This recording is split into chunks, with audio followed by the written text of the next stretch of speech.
I allowed my pregnant stepsister to move in with us, and she attempted to ruin my husband's career after he turned down her advances. 2 months ago, I discovered her old phone. Shannon, 30, my stepsister, divorced her husband Tobias, 34, after 5 years of marriage. She told everyone she caught him cheating with a coworker, and that he had been emotionally abusive throughout their marriage. The entire family was heartbroken for her, especially since she revealed she was 4 months pregnant right after filing for divorce. At that time, Shannon was living with a roommate in an apartment and approached me about possibly staying with us temporarily. She explained she could no longer afford the rent because of her lawyer and other divorce-related expenses. She expressed fear about being alone during her pregnancy. When I, 28, discussed this with my husband David, 32, he wasn't keen on the idea. He said Shannon always made him feel uncomfortable. I brushed off his concerns, as Shannon had always been nice to us at family gatherings. I persuaded David that we needed to support family in tough times, especially given her situation. He reluctantly agreed, mostly to back my decision. The first few weeks after Shannon moved in were relatively calm.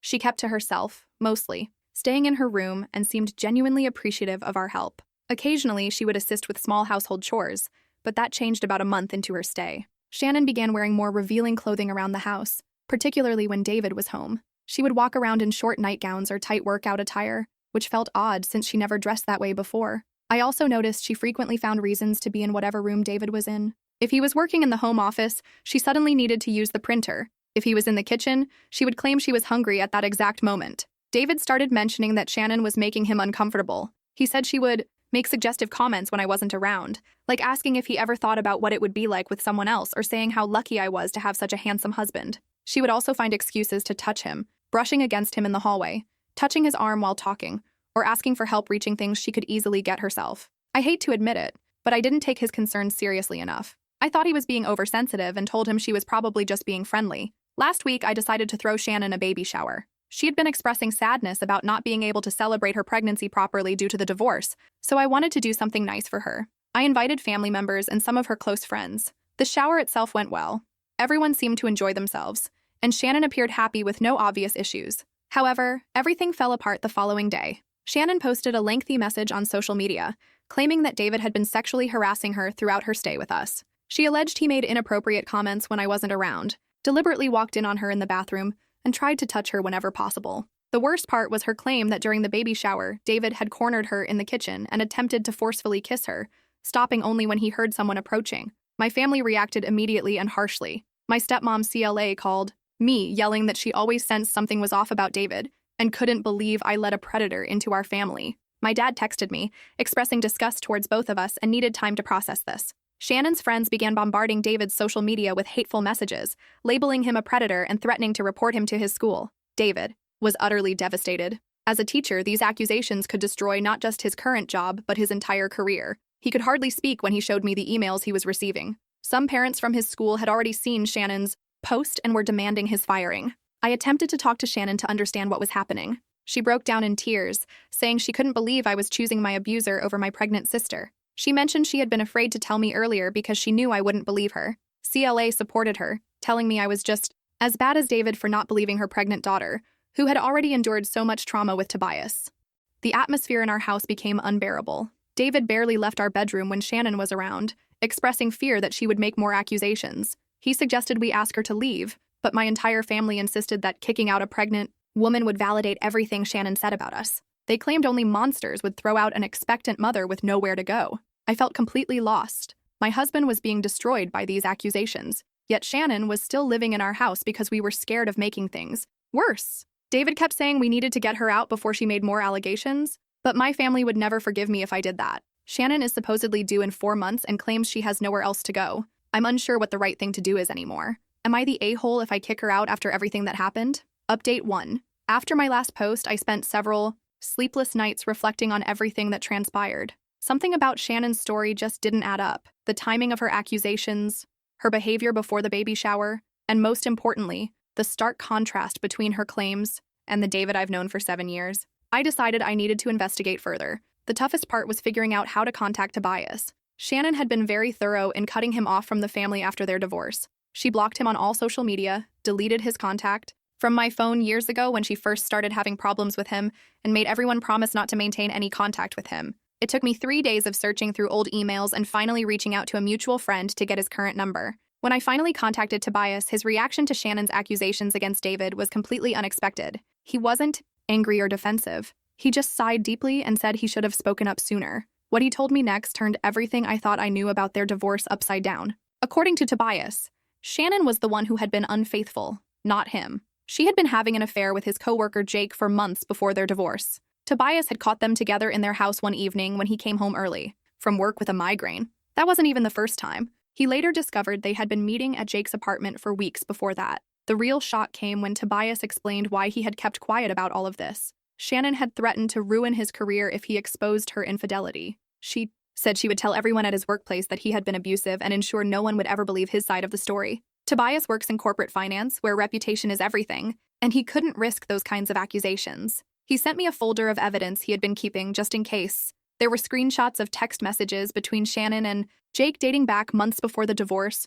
security camera footage from their home showing Shannon sneaking Jake in while Tobias was at work, and emails where Shannon threatened to ruin Tobias if he ever told anyone about Jake. He said he initially kept quiet about everything because of the pregnancy. Despite what Shannon had done, he didn't want to stress her out and potentially harm the baby. But after hearing about what she was doing to David, he couldn't stay silent anymore. He felt partly responsible because his silence had allowed Shannon to maintain her image as the innocent victim. I spent an entire day going through all the evidence Tobias sent me. The messages between Shannon and Jake were explicit and left no room for doubt. They had been planning meetups, discussing their future together, and even talking about how they would handle it when Shannon eventually left Tobias. It was all there in black and white. I confronted Shannon with everything I found. I expected her to deny it or try to explain it away, but she completely broke down instead. Through her tears, she confessed that she had fabricated the accusations against David. She said she had developed feelings for him over the past few weeks. David was always so kind to her, always willing to help, and she thought they had a special connection.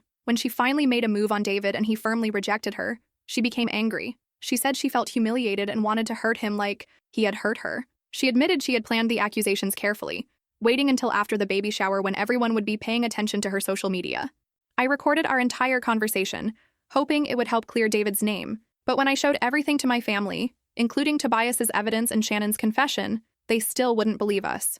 CLA accused us of manipulating or bribing Tobias to lie, claiming we must have threatened Shannon to get her to confess. My dad still isn't speaking to any of us. The worst part is that Shannon is still living here.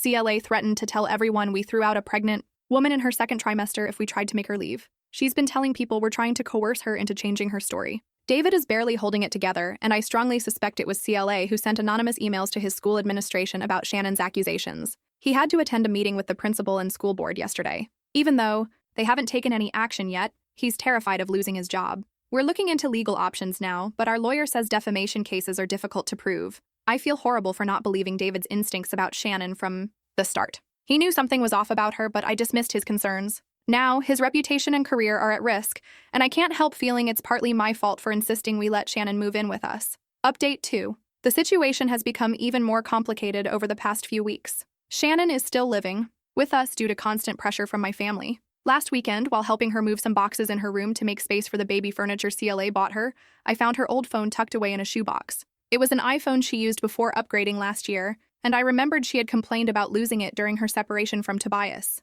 I know I shouldn't have invaded her privacy, but after everything that happened, I felt I needed to know the whole truth. The phone still had power, and Shannon had never changed her password.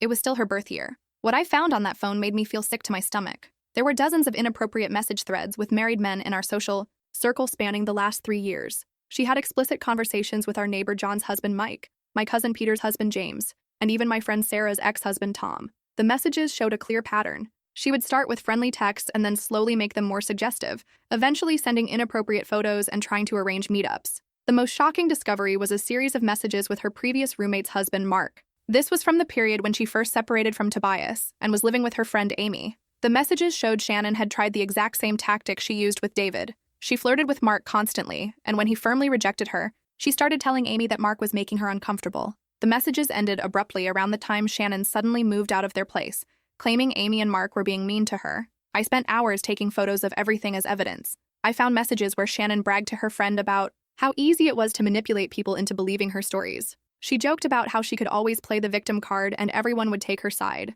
It was disturbing to see how calculated everything was. The most eye-opening conversation was with Sarah. I hadn't spoken to her much since her divorce 2 years ago. Sarah had always been vague about why she and Tom split up. When I reached out to her with what I found, she broke down and told me everything. Shannon had managed to cause serious problems in their marriage during a period when she was staying with them after a fight with Tobias. Sarah had caught Shannon trying to kiss Tom, but when she confronted them, Shannon turned it around and accused Tom of harassing her. Their marriage couldn't survive the stress and trust issues that followed. I also found messages proving that Shannon knew about Jake, Tobias's co-worker, long before the supposed cheating discovery. They had been planning their affair for months, and Shannon had even helped Jake create a fake email account to send anonymous tips to Tobias's workplace about his supposed misconduct. It was all part of their plan to discredit Tobias before he could expose their affair. The most recent messages on the phone were with CLA, from just before Shannon moved in with us. They discussed how Shannon could save money by staying with us, with CLA suggesting Shannon should play up the pregnancy angle to gain sympathy. There were even messages where they talked about how David seemed like an easy target because he was always trying to be nice to everyone.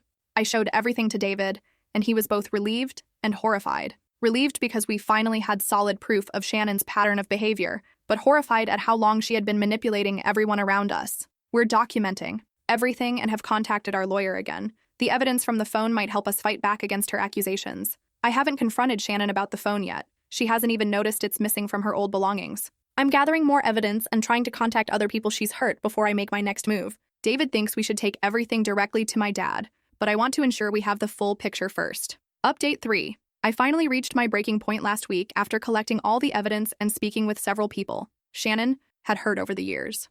I decided to confront everything head-on. My dad was hosting a family dinner to mediate the situation between all of us. He still wasn't talking to David directly, but he had started responding to my texts at least. I spent days organizing all the evidence I had, everything printed out, the messages from Shannon's old phone, Tobias's security camera footage, statements from Sarah and her former roommate Amy, and even messages from other victims who had reached out to me after hearing what happened. I also had a signed statement from Tobias explaining everything about their divorce and Shannon's affair with Jake. When we arrived at my dad's house, Shannon was already there with CLA. She was showing off her baby bump and discussing how stressful everything had been with David and me harassing her. CLA hovered protectively around her, shooting dirty looks at David whenever he moved. Even my dad seemed uncomfortable with the tension in the room. I waited until everyone finished eating. Shannon was in the middle of telling everyone how David and I were trying to force her to change her story when I stood up and placed the folder of evidence on the table. I started by playing the recording of Shannon confessing to lying about David. The look on everyone's faces as they heard her admit to fabricating the accusations because David rejected her was something I'll never forget. Then I showed them the messages from her old phone, the explicit conversations with married men, the plans she made with Jake while still married to Tobias, the messages where she bragged about manipulating people. I had everything organized chronologically, showing her pattern of behavior over the years. I even had statements from Mike and James's wives about how Shannon had tried to cause problems in their marriages. Sarah was there too. I had asked her to come and share her story. She told everyone how Shannon systematically tried to destroy her marriage, how she twisted everything around to make herself look like the victim when Sarah caught her making advances on Tom. Amy shared her story via video call, explaining how Shannon had tried the same tactics with her husband Mark. Shannon started crying immediately, trying to play the victim again, but this time I had too much evidence. When she attempted to claim I was making everything up, I pulled out her old phone right there and showed everyone it was all real. She tried to grab the phone from me, which only made her look more guilty. Finally, after seeing everything, Shannon broke down completely. She confessed to everything: the lies about David, the affair with Jake, the false accusations against Tobias, all of it. She said she never meant for things to go this far. She just wanted attention after her marriage failed. She admitted she was jealous of how happy David and I were and how well respected he was in the community. The reaction from my family was intense. My dad was completely shell-shocked, looking between Shannon and me as if he couldn't believe what he was hearing. Several relatives left the room in disgust. Even CLA seemed stunned at first, though she quickly recovered and tried to defend Shannon. CLA started saying that we all drove Shannon to this by not being supportive enough during her divorce. I attempted to blame Tobias for everything, claiming if he had been a better husband, Shannon wouldn't have needed to seek attention elsewhere. When that didn't work, she tried to blame me for not being a better stepsister and understanding Shannon's needs. But the most surprising reaction came from my dad. He finally spoke up, telling CLA to stop making excuses for Shannon. He said he had watched CLA enable Shannon's behavior for years, always finding ways to justify her actions and blame others. He apologized to David directly for not trusting him, saying he should have known better than to believe such serious accusations without proper evidence. Shannon left the dinner in tears, with CLA following her. Several family members have reached out to David and me since then to apologize for believing Shannon's lies. Some shared their own stories about times when Shannon had tried to cause problems in their relationships but had dismissed it as her being dramatic. The truth about the baby's father also emerged during all this. It was Jake's child, not Tobias's, as she had claimed. Tobias had known this all along, but kept quiet to protect her, which only made me feel worse about how we all treated him. Update 4. Shannon moved in with CLA last week after we finally told her she had to leave our house.